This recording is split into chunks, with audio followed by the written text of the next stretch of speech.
Bismillahirrahmanirrahim. Assalamualaikum warahmatullahi wabarakatuh. Bersua dalam berita perdana malam ini, saya Ahmad Nur Irsyaduddin Hasrom dan Sarufiza Haji Mahmud. Berita-berita utama malam ini.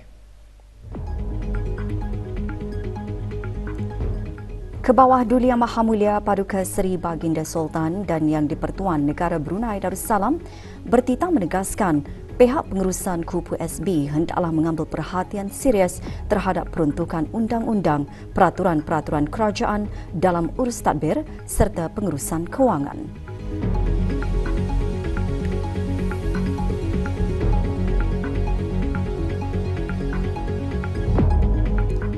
Sidang Kemuncak khas ASEAN Australia meningkatkan kerjasama serta meneroka peluang kerjasama baharu bagi menjana pertumbuhan ekonomi, menangani perubahan iklim, menggalakkan penggunaan tenaga bersih dan meningkatkan kerjasama maritim.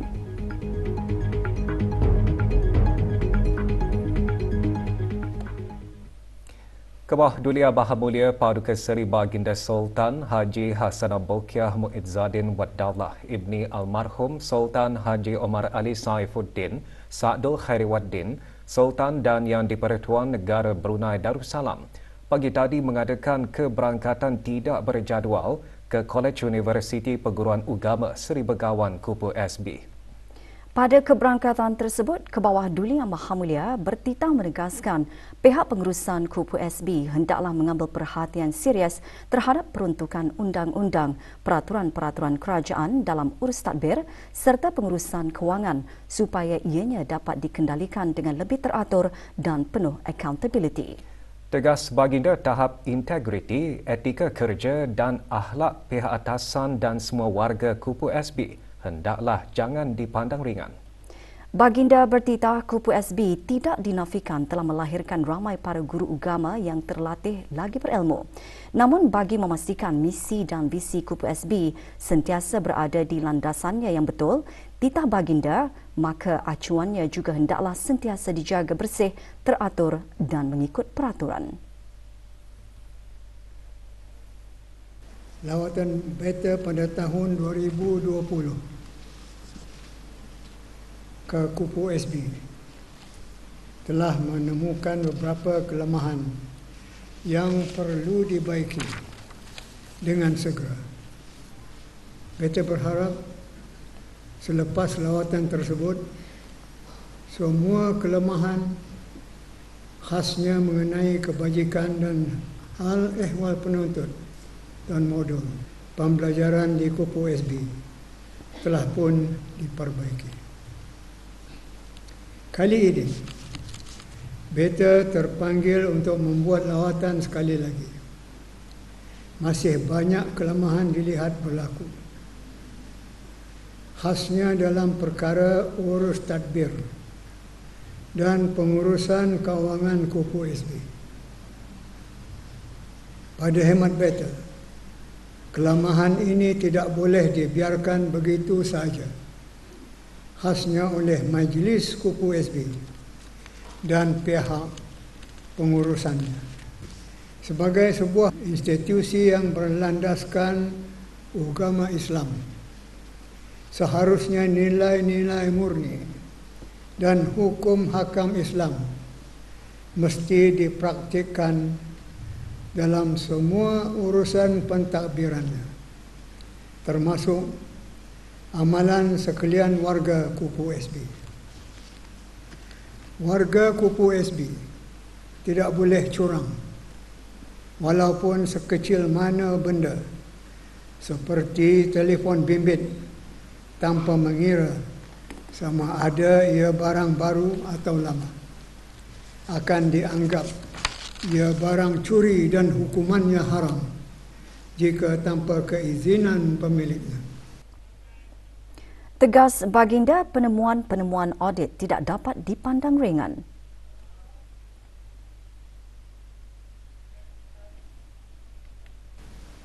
Beta difahamkan hasil pengauditan ke atas Kupu SB bagi tahun-tahun kewangan 2020, 2021, 2022 dan 2022-2023 sehingga 30 September 2023 telah dibincangkan oleh pihak Jabatan Audit bersama pihak Kupu SB dalam exit meeting di antara kedua belah pihak, tetapi hingga setakat ini Kupu SB masih sahaja belum memaklumkan mengenai perkembangan cadangan-cadangan yang telah dibuat oleh pihak Jabatan Audit itu. Juru Audit Agung ada mencadangkan supaya pertemuan-pertemuan Jabatan Audit tersebut dimaklumkan juga kepada Menteri Hal Ehwal Agama. Tetapi tidak diketahui adakah Rais Kupu SB memaklumkannya atau tidak. Kita melihat penemuan audit ini tidak dapat dipandang ringan kerana ia menentukan kualiti perkhidmatan, sifat amanah dan ketulusan sumber tenaga manusia. Turut disentuh dalam titah baginda ialah persoalan mengenai tahap integriti pegawai dan kaki tangan Kupu SB. Beta juga ingin menyentuh tentang proses pemilihan syarikat-syarikat bagi kerja-kerja penyelenggaraan dan pembaik pulih bangunan Kupu SB. Beta ingin tahu, adakah wajar untuk menggunakan syarikat yang sama secara berulang kali, sedangkan harga dituntut oleh syarikat berkenaan tidak berpatutan atau jauh lebih mahal jika dibandingkan dengan schedule of rates yang digunakan oleh kementerian dan jabatan sebagai rujukan atau perbandingan. Kaedah ini tentu saja menimbulkan kecurigaan yang sepatutnya dipersoalkan dan disiasat oleh pihak atasan Kupu SB. Lebih-lebih lagi jika perkhidmatan yang diberikan kurang berkesan kerana syarikat yang dilantik tidak mempunyai kepakaran dan kelayakan untuk melaksanakan tanggungjawab yang diberikan. Dari ini timbul persoalan mengenai tahap integriti pegawai dan kaki tangan yang berkenaan, sama ada mereka benar-benar bersikap jujur atau sebaliknya. Pegawai dan kaki tangan Kupu SB yang bertanggungjawab bagi urusan-urusan keuangan dan menjalankan proses-proses pemilihan sebut harga mestilah memahami dan mengikut peraturan keuangan yang sedia ada. Baginda seterusnya bertitah menegaskan supaya amalan yang boleh memburukkan imej kerajaan dihentikan segera. Beta difahamkan terdapat kebiasaan di mana syarikat-syarikat yang akan ditawarkan untuk melaksanakan satu-satu tugasan akan diminta untuk menyediakan sesuatu yang diistilahkan sebagai sedekah atau wakaf. Beta melihat permintaan seperti ini hanya akan menunjukkan gambaran negatif bahawa mana-mana syarikat yang akan dilantik mestilah bersedia untuk memberikan sedekah atau wakaf yang diminta. Pada pandangan beta, ini bukan sedekah atau wakaf, tetapi satu bentuk peras ugut secara halus berunsur rasuah. Budaya meminta-minta seperti ini, jika benar berlaku, hendaklah segera dihentikan. Kerana ia bukan sahaja memburukkan imej Kupu SB, tetapi juga kerajaan Beta. Jika amalan sedemikian masih diteruskan juga, maka pada hemat Beta, agensi-agensi penguat kuasa perlu mengambil tindakan undang-undang. Kebawah Dulia Maha Mulia juga bertitah menegaskan peraturan-peraturan asas mesti diikut walaupun sekecil mana peraturan itu. Misalnya, dalam hal pembelian barang-barang keperluan pejabat, adalah perlu untuk dipastikan barang yang akan dibeli itu masih relevan dan boleh digunakan. Jika tidak lagi relevan, maka jangan dibeli. Jika dibeli juga menjadi satu pembatiran. Selain itu, pembelian atau pinjaman barangan keperluan pejabat juga perlu direkodkan dalam inventory agar mudah untuk dijejaki penggunaannya, serta di mana keberadaan. Beta difahamkan, banyak barang belian yang tidak dapat dikesan keberadaannya. Ke arah manakah hilangnya barang-barang tersebut? Bukankah ini boleh menimbulkan kecurigaan, terutama mengenai prosedur pembelian, penyimpanan dan pengawasan harta benda kerajaan tersebut.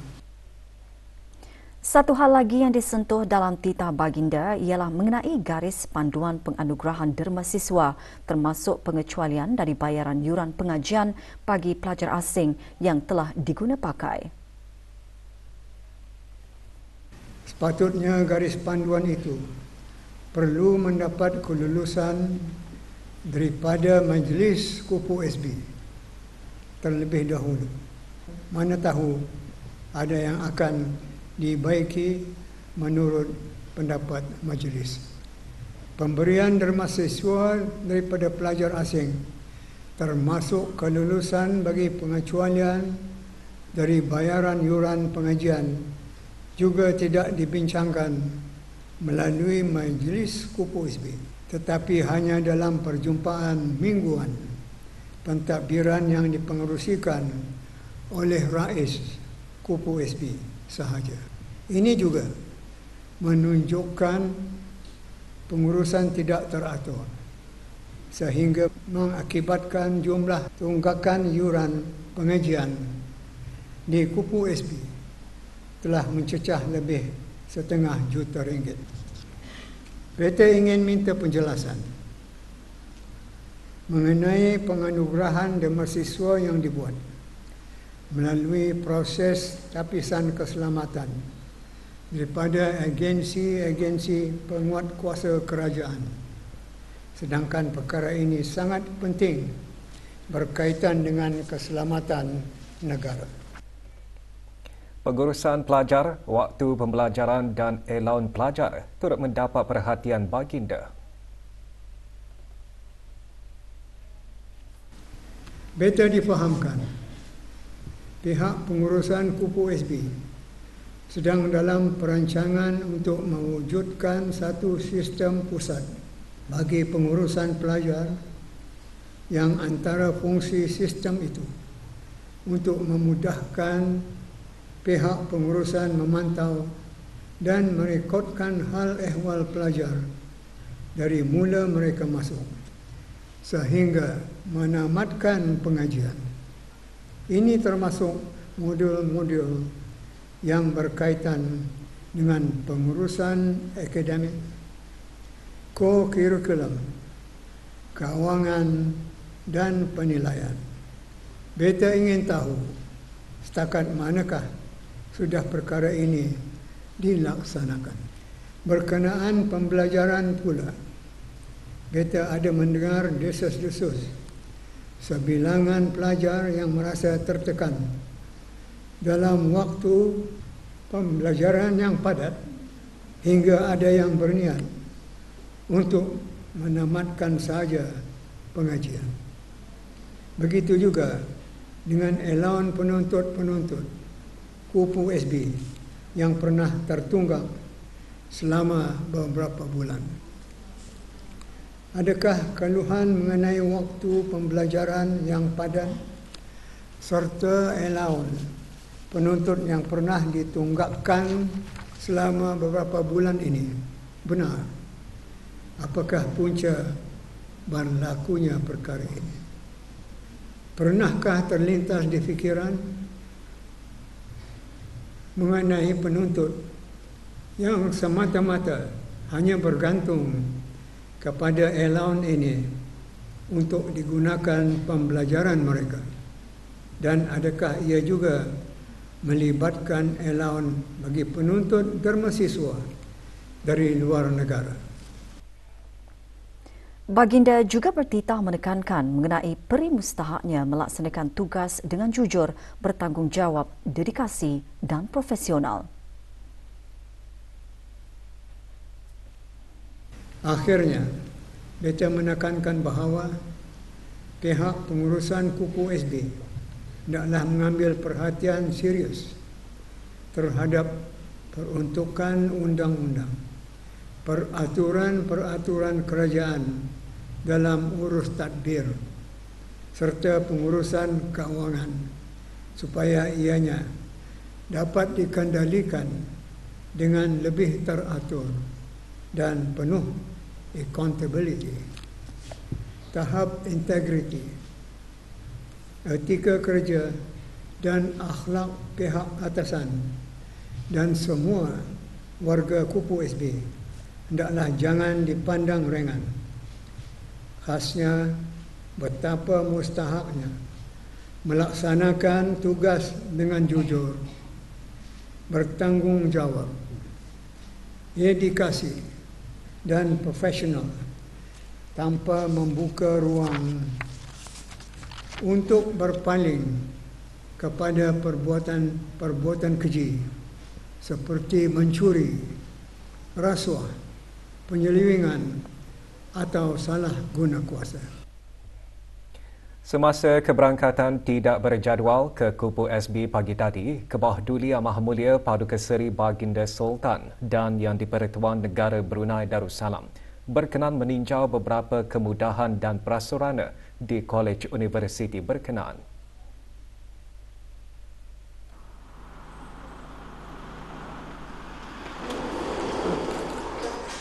Sesi kuliah minor pendidikan awal kanak-kanak antara yang mula-mula ditinjau oleh Baginda. Yang akan menjadi bakal guru insyaAllah.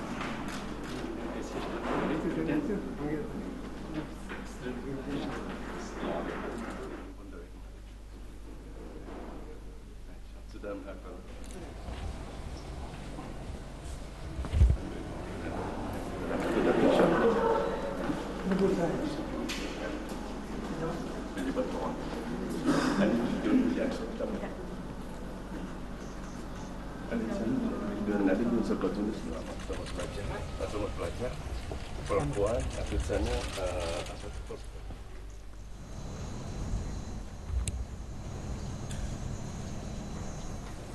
Asrama siswa dan siswi Kupu SB juga antara mendapat perhatian Baginda.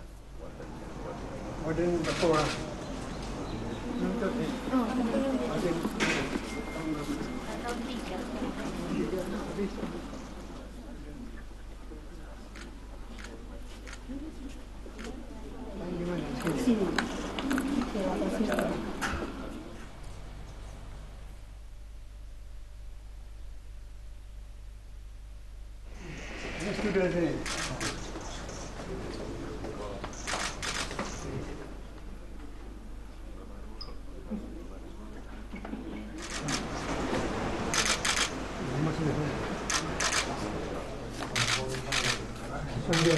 Kita mana? Dia kerja. Berapa tahun? 10 tahun sudah. 10, tapi kelulusan sini. Kelulusan sarjana di UNISA. Ini guru-guru.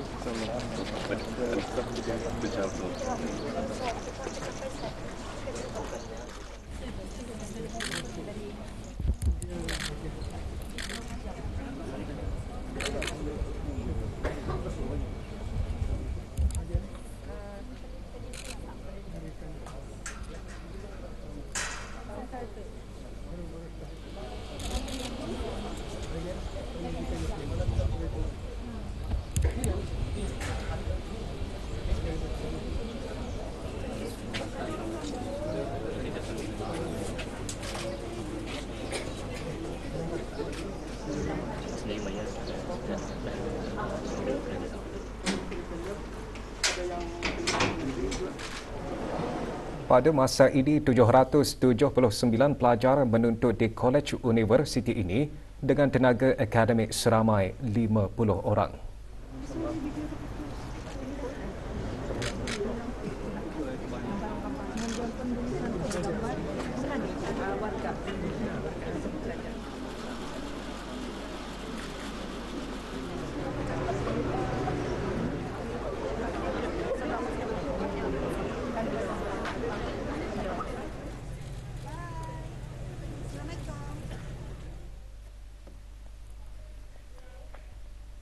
Perasmian Masjid Az-Zakirin Meragang menjadi peristiwa bersejarah bagi para penduduk RPN Kampung Meragang dan sekitarnya.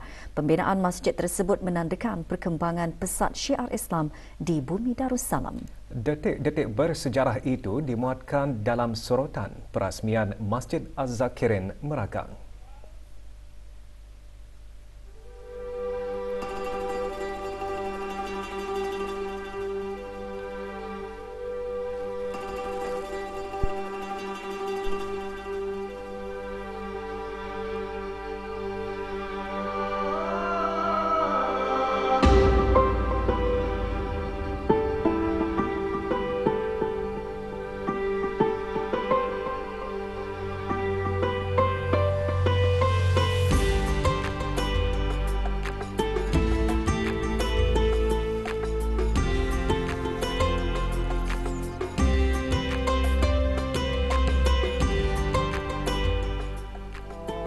Akbar.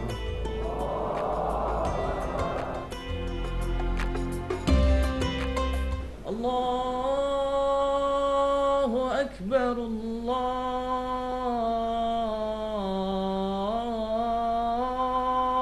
Akbar.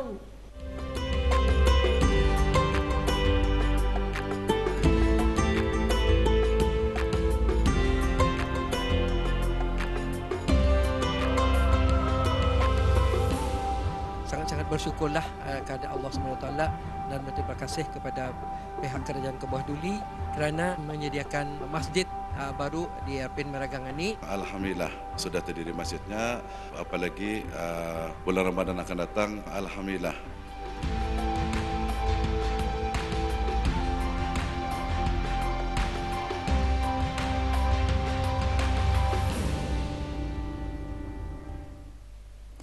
Kebawah Dulia Mahamulia Paduka Seri Baginda Sultan Haji Hassanal Bolkiah Muizzuddin Wad Daulah Ibni Almarhum Sultan Haji Omar Ali Saifuddin Sa'adul Khairwaddin Sultan dan Yang di-Pertuan Negara Brunei Darussalam akan berangkat menghadiri sidang kemuncak khas ASEAN Australia yang akan dipengerusikan bersama oleh Tuan Yang Terutama Sonise Sifandon, Perdana Menteri Republik Demokratik Rakyat Lao sebagai pengerusi ASEAN tahun ini dengan The Honourable Anthony Albanese, Perdana Menteri Australia pada 5 hingga 6 Mac 2024 di Melbourne, Australia. Sidang kemuncak khas ini diadakan bersempena ulang tahun ke-50 hubungan dialog ASEAN Australia bagi meningkatkan kerjasama ASEAN Australia di bawah perkongsian strategik komprehensif CSP yang ditubuhkan pada tahun 2021 serta meneroka peluang-peluang kerjasama baharu bagi menjana pertumbuhan ekonomi, menangani perubahan iklim, menggalakkan penggunaan tenaga bersih dan meningkatkan kerjasama maritim. Sejak menjadi rakan dialog ASEAN pertama pada tahun 1974, ASEAN dan Australia bekerjasama untuk menangani cabaran kompleks yang dihadapi di rantau ini. Kerjasama praktikal ASEAN-Australia telah menjadikan rantau ini lebih aman, terbuka, stabil dan makmur. Semasa di Melbourne juga nanti, Kebawah Duli Yang Maha Mulia, Paduka Seri Baginda Sultan dan Yang di-Pertuan Negara Brunei Darussalam dijangka akan mengadakan perjumpaan-perjumpaan berasingan bersama The Honourable Perdana Menteri Australia dan The Right Honourable Christopher Luxon, Perdana Menteri New Zealand, serta akan berkesempatan menghadiri Majlis Bersama Rakyat dan Penduduk Negara Brunei Darussalam yang berada di Australia dan New Zealand. Kali terakhir Kebawah Duli Yang Maha Mulia berangkat ke Australia adalah pada bulan Jun 2023 bagi keberangkatan negara dan pada bulan Mac 2018 bagi menghadiri sidang kemuncak khas ASEAN Australia di Sydney.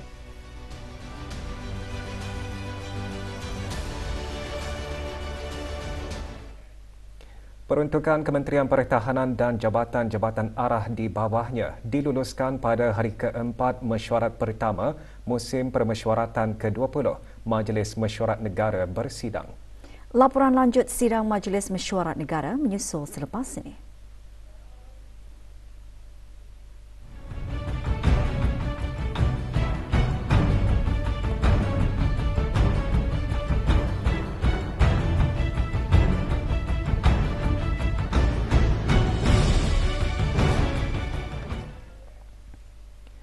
Mesyuarat pertama dari musim permesyuaratan ke-20 Majlis Mesyuarat Negara meneruskan sidangnya bagi hari keempat hari ini dengan meluluskan peruntukan Kementerian Pertahanan dan jabatan-jabatan arah di bawahnya bagi tahun kawangan 2024-2025 sejumlah lebih 796 juta ringgit.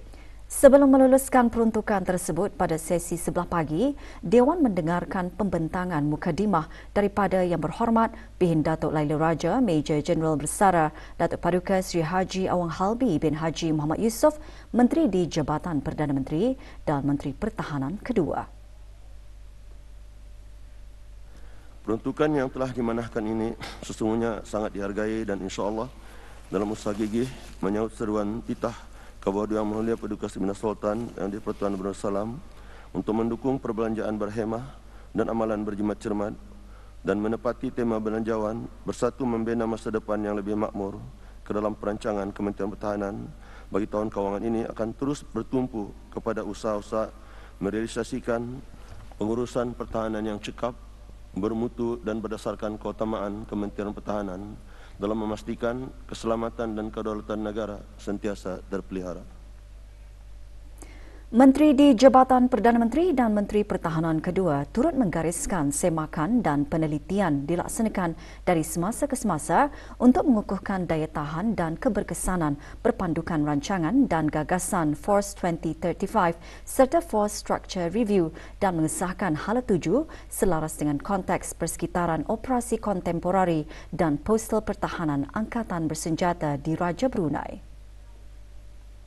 Usaha ini mustahak bagi memastikan tahap ketumbukan Angkatan Bersenjata Raja Brunei akan sentiasa menepati keperluan, menangani cabaran dan kehendak-kehendak semasa. Ke arah ini, satu jawatan kuasa bertindak, iaitu Defence Capability Committee, dipertanggungjawabkan untuk meneliti, merancang dan mengelola secara teliti akan kebolehsuaian prasarana demi menjamin apa jua aset yang dipertimbangkan adalah berdasarkan keperluan yang berunsur jangka panjang, ini long term, melalui perolehan komprehensif yang tulus, teliti dan sistematik.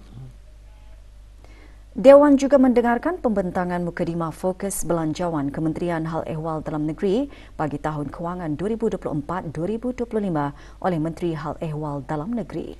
Yang Berhormat Datuk Seri Setia Awang Haji Ahmadin bin Haji Abdul Rahman menjelaskan, belanjawan kementerian tersebut memberikan penekanan dan fokus bagi mendukung tema belanjawan negara bersatu membina masa depan yang lebih makmur selaras dengan visi pelan strategi kementerian bersama mengekalkan Brunei Darussalam yang aman, makmur dan dinamik.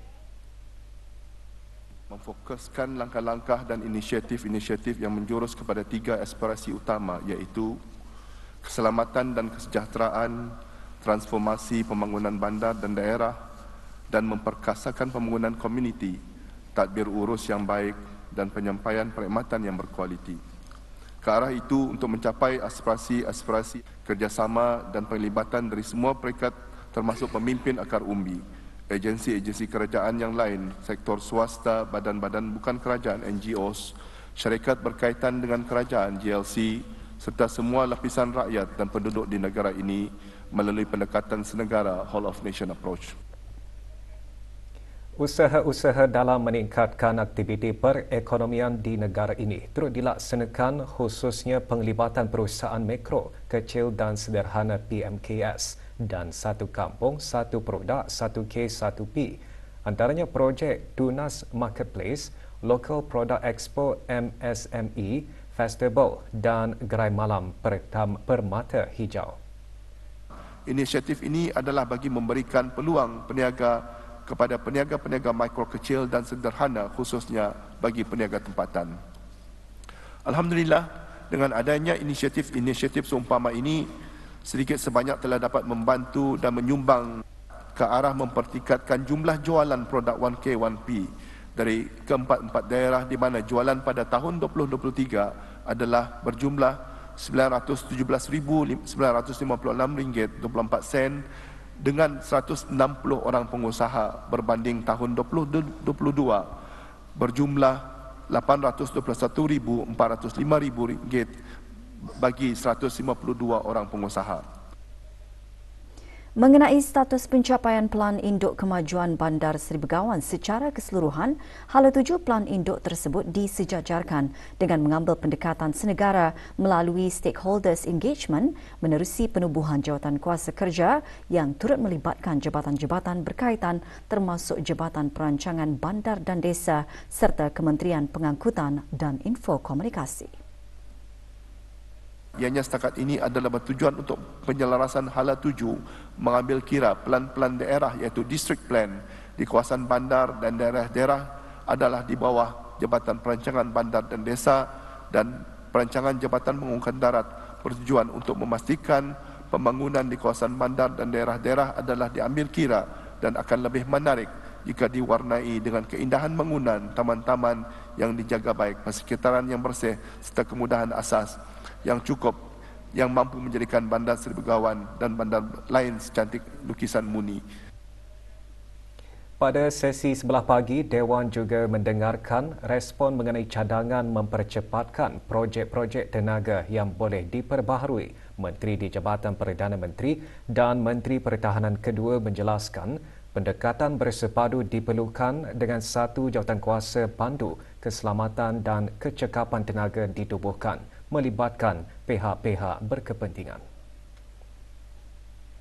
Pengintegrasian sumber tenaga elektrik yang alternatif ini akan mendukung lagi perkembangan ekonomi dan akan membolehkan gas asli untuk disalurkan kepada aktiviti-aktiviti yang lebih bernilai seperti pengeluaran gas asli cecair atau LNG, atau bagi aktiviti-aktiviti industri hiliran minyak dan gas yang mana akan mengukuhkan lagi nilai pengeksportan negara.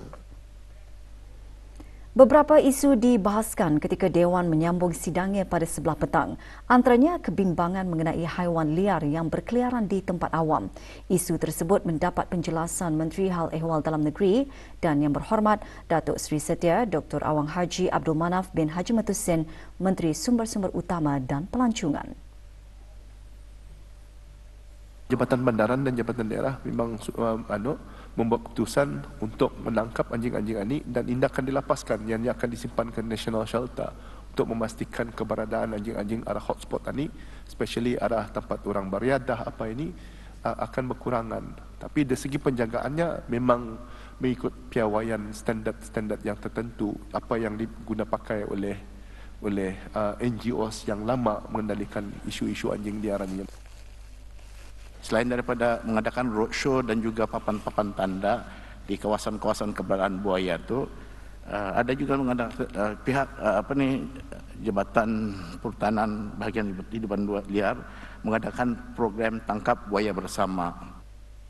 Jabatan Perhutanan juga sedang berusaha untuk mengambil experts untuk untuk menangkap buaya-buaya ini, yang mana hasil daripada tangkapan itu akan disimpan di bahagian sanctuary-nya di snout untuk dikumpulkan di sana supaya tidak lagi berkeliaran. Dewan menangguhkan sidangnya petang tadi dan akan disambung pada hari Isnin 4 Mac pukul 2 petang. Orang ramai boleh mengikuti rakaman persidangan harian melalui saluran RTB Perdana dan RTB Sukma Indra pada pukul 9 malam bagi rakaman sesi pagi dan diikuti lagi pada pukul 11 malam bagi rakaman sesi petang. Laporan harian juga boleh diikuti melalui laman sesawang rasmi Majlis Mesyuarat Negara di www.majlis-mesyuarat.gov.pn.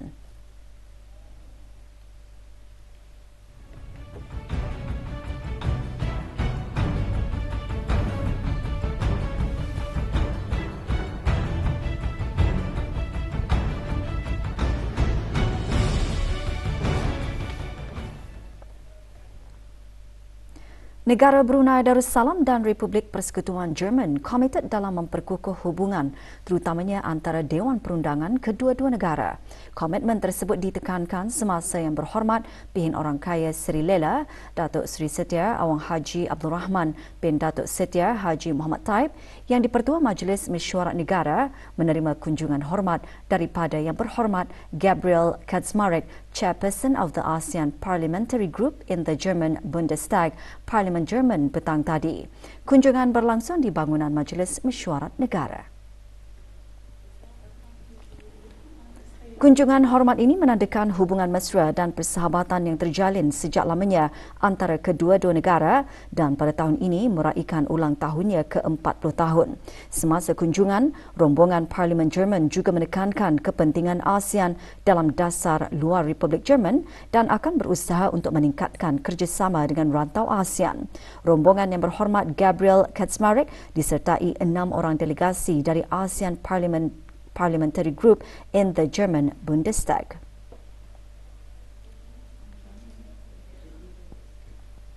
Dalam usaha menjana kemajuan dan kejayaan untuk negara, kita akan terus didepani pelbagai cabaran yang boleh memberi kesan langsung dan tidak langsung kepada kepentingan rakyat dan negara. Oleh yang demikian, pentingnya melipat gandakan usaha menerusi pendekatan yang lebih kreatif dan inovatif bagi mengecap kejayaan yang dihasratkan. Berucap pada perasmian Seminar Kebangsaan Pendidikan Melayu Islam Beraja Semarak Hari Kebangsaan pagi tadi, Timbalan Menteri Urus Tadbir Perkhidmatan Awam di Jabatan Perdana Menteri berkata, segala matlamat yang disasarkan tidak akan tercapai tanpa adanya perpaduan, kesefahaman serta kerjasama dari setiap peringkat masyarakat dan pihak-pihak yang berkepentingan. Falsafah Melayu Islam Beraja Datuk Seri Paduka Awang Muhammad Riza bin Datuk Paduka Haji Muhammad Yunus menambah, falsafah Melayu Islam Beraja penting untuk ditekankan serta menjadi amalan yang membolehkan negara membangun dengan masyarakat yang sihat serta berbekal jati diri, fokus kepada peradaban, kepribadian serta akhlak mulia.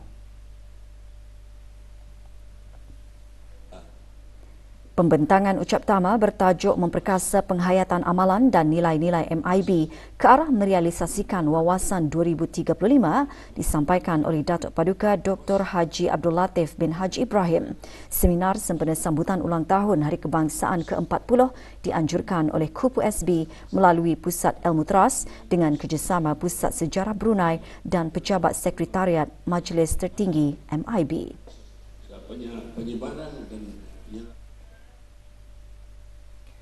Seminar Kebangsaan Pendidikan MIB Semarak Hari Kebangsaan diteruskan lagi pada sebelah petang dengan pembentangan 5 kertas kerja.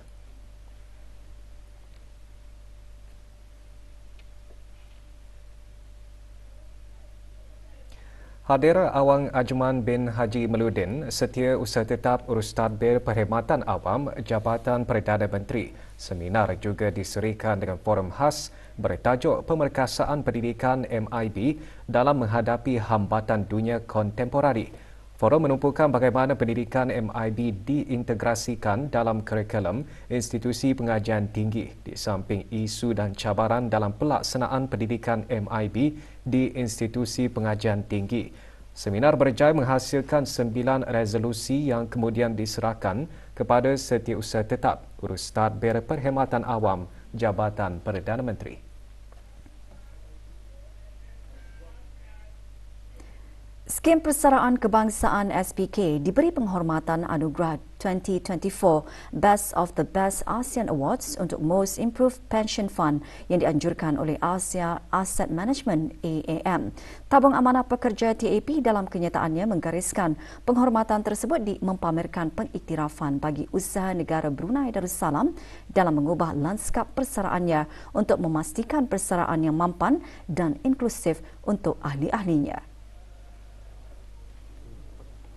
Kategori Most Improved Pension Fund meraihkan dana persaraan di rantau ASEAN yang telah melaksanakan skim dan manfaat baharu kepada ahlinya secara mampan yang bertujuan memenuhi keperluan jangka panjang dan mengutamakan kebajikan ahli-ahlinya.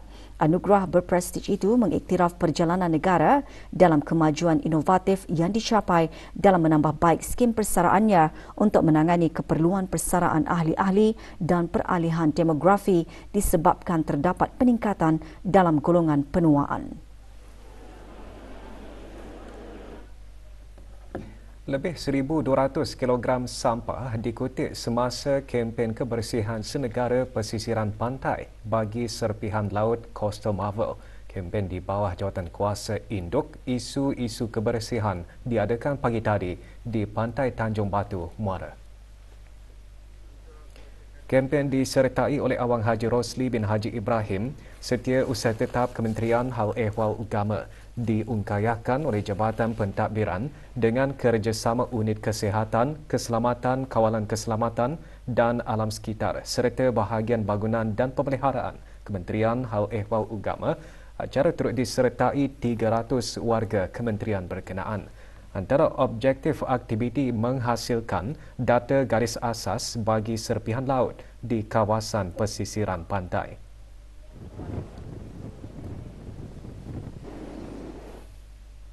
Beberapa kegiatan diadakan sepanjang program perkhemahan Ukhuwah Islamiah selama 3 hari yang diadakan di Kampung Lubuk Pulau dan Kampung Tanjung Maya, daerah Tutong.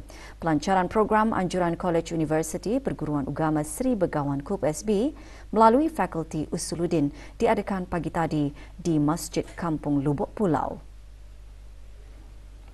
Pelancarannya disempurnakan oleh Awang Muhammad Zulhilmi bin Haji Omar Ali, Pengarah Pentadbiran Kementerian Hal Ehwal Agama.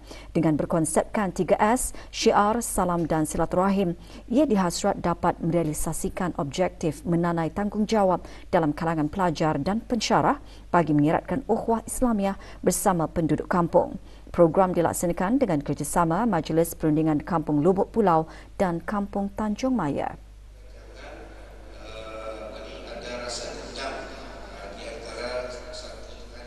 6 buah keluarga mualaf di daerah Brunei dan Muara pagi tadi menerima infak berupa makanan asasi di bawah projek Fatul Barakah 5.0 dianjurkan oleh Kementerian Hal Ehwal Agama melalui Pusat Dakwah Islamiah dengan kerjasama Persatuan Saudara-Saudara Baru Negara Brunei Darussalam.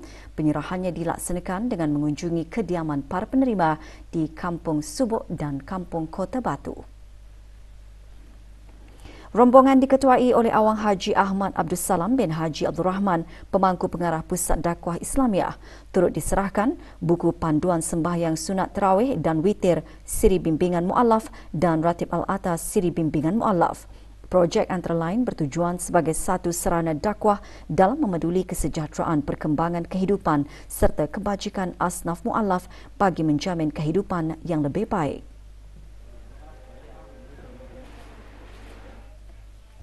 31 orang menerima surat lantikan Ahli Jawatankuasa Takmir AJK Masjid Al-Amirah Al-Hajah Mariam bagi sesi 2024 hingga 2026.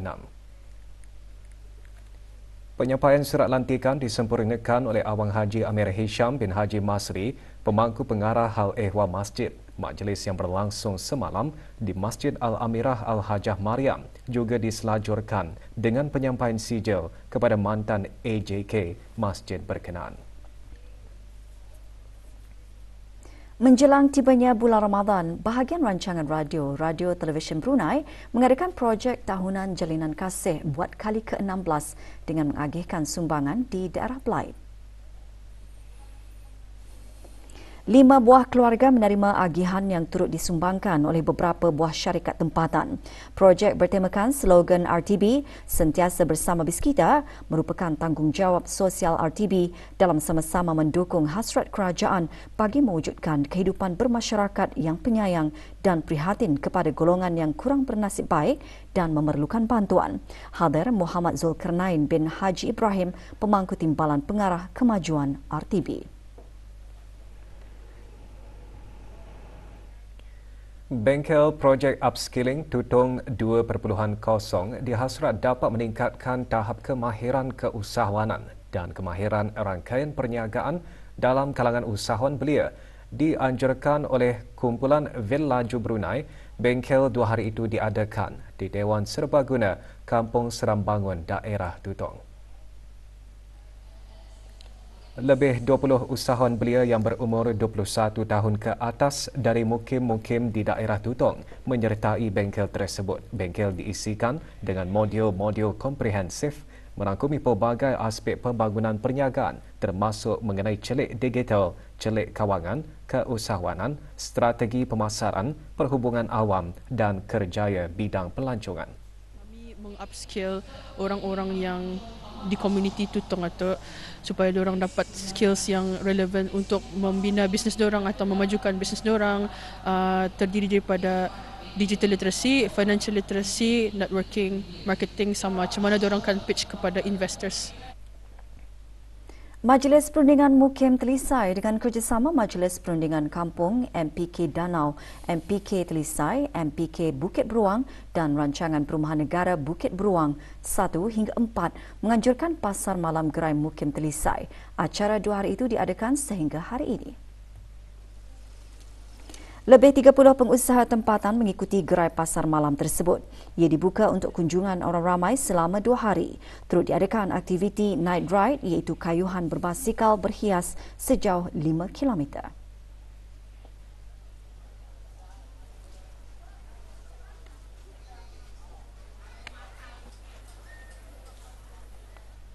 Bertujuan sebagai salah satu tempat persinggahan, Gerai Mukim Telisai ini sebagai salah satu tempat persinggahan dan menjadi terikan orang ramai untuk mencari makanan dan duduk makan di kawasan ini. Di samping ianya adalah sebagai menambahkan pendapatan bagi penduduk mukim khususnya yang giat aktif dalam berusaha berniaga secara kecil-kecilan. 10 warga asing didapati melakukan pelbagai kesalahan semasa operasi sakat Jabatan Imigresen dan Pendaftaran Kebangsaan yang dijalankan di beberapa kawasan di daerah Brunei dan Muara. Semasa operasi Kabat 26 yang dijalankan di Kompleks Perniagaan di Mukim Gadong, 4 orang warga negara asing didapati melakukan kesalahan di bawah peraturan imigresen iaitu bekerja menggunakan pas lawatan. Seorang warga negara asing ditahan bagi siasatan lanjut semasa operasi Kabat 27 di Mukim Brakas B setelah melakukan kesalahan di bawah peraturan 15-2 peraturan imigresen iaitu bekerja bukan dengan majikan asal dan peraturan 15-3 peraturan imigresen iaitu bekerja tidak mengikut jawatan yang tertera di dalam pasport. Dalam operasi Kabat 28 di gerai jualan di Mukim Gadong, satu lagi operasi serupa di pasar pelbagai barangan di Mukim Gadong. 2 warga negara asing ditahan dan dibawa ke bahagian penguatkuasa undang-undang bagi siasatan lanjut kerana gagal mengemukakan dokumen yang sah dan tinggal lebih masa di negara ini setelah pas imigresen mansuh.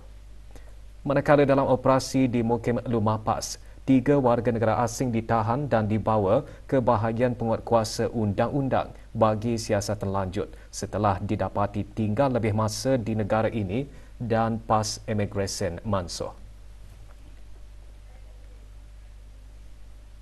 Dalam operasi bersepadu Kabat 29 yang menyasarkan beberapa buah bangunan komersial di Mukim Brakas A, 23 warga negara asing ditahan dan dibawa ke bahagian penguatkuasa undang-undang Jabatan Imigresen dan Pendaftaran Kebangsaan bagi siasatan lanjut kerana gagal mengemukakan dokumen.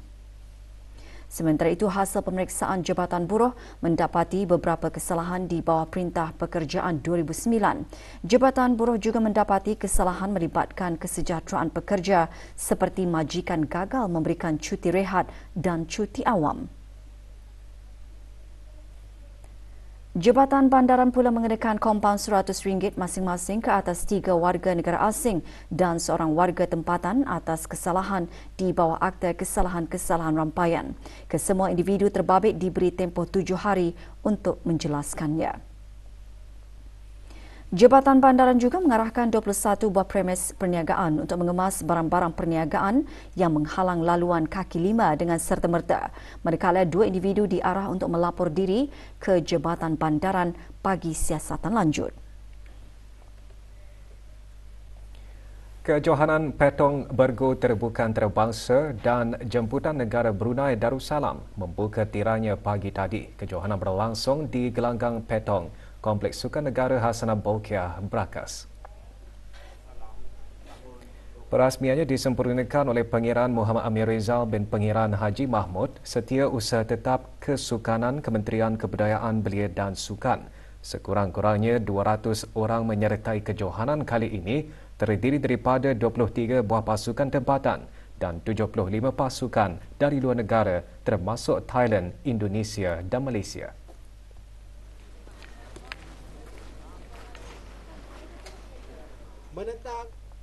Program Ketempurung Bisai sempena sambutan ulang tahun Hari Kebangsaan ke-40 diteruskan hari ini. Antara pengisian aktiviti Wakaton Amal bagi tabung kemanusiaan rakyat Palestin di Gaza. Acara seumpamanya merupakan salah satu usaha untuk memberi kemudahan orang ramai bagi menghulurkan derma kepada tabung berkenaan. Dianjurkan oleh Jabatan Daerah Tempurung bersama Majlis Perundingan Kampung, acara antara lain bertujuan menggalakkan seluruh rakyat supaya prihatin terhadap penderitaan rakyat Palestin.